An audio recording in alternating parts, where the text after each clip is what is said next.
फगुआ में अगुआ भेलो ई कहबन सहार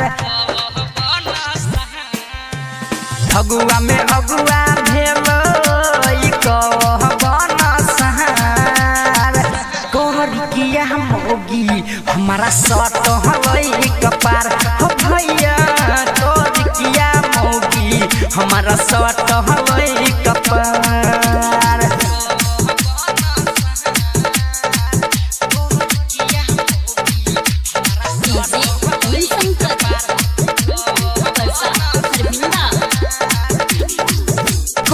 रहिए गोरा की सो करबै हसादी लक दहेज अगुआ केल कई बरबादी हे हो कह रहिए गोरा की सो करबै हसादी लक दहेज अगुआ केल कई बरबादी चिन्ता से दे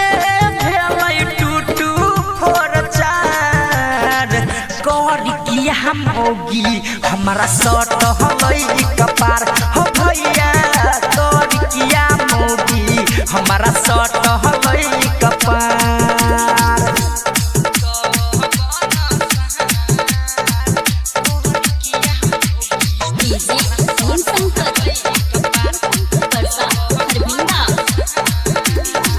सोच रहिए अब की होली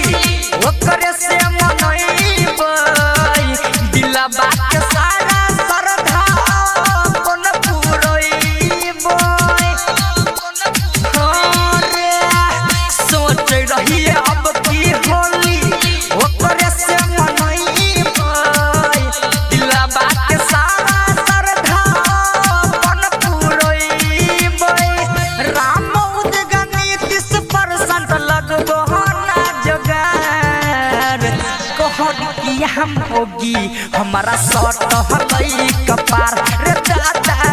तोर किया होगी हमारा सट हलई कपार फगुआ में अगुआ भेलो ई कहबन सहार कोहर किया होगी हमारा सट हलई कपार हो भैया तोर किया होगी हमारा सट हलई कपार रिकॉर्डिंग स्टूडियो।